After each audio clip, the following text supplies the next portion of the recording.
sebagai bentuk komitmen pemerintah Kota Palembang untuk mengembalikan fungsi sungai serta menyongsong HUT TNI.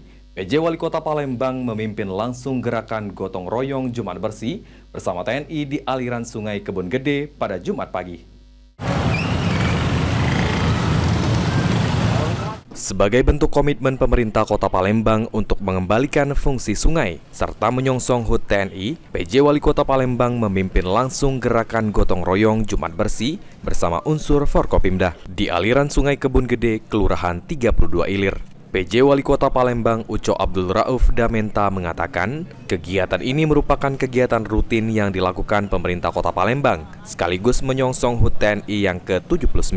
Kegiatan ini sendiri bertujuan untuk membuka hambatan-hambatan sungai guna mengantisipasi banjir serta rekonstruksi ulang untuk menghubungkan kembali aliran anak sungai di Palembang. Nantinya, pemerintah Kota Palembang akan melakukan 2 pilot project wisata sungai jika aliran anak sungai yang ada sudah kembali terhubung seperti dalam sejarah. Dan juga kita coba merekonstruksi ulang karena Kota Palembang ini kan kota sejarah. Ternyata banyak anak-anak sungai yang terhubungkan, yang peninggalan dari sejarah dulu kita coba hubungkan. Nanti kita akan buat 2 pilot project yang terhubung untuk destinasi wisata sungai.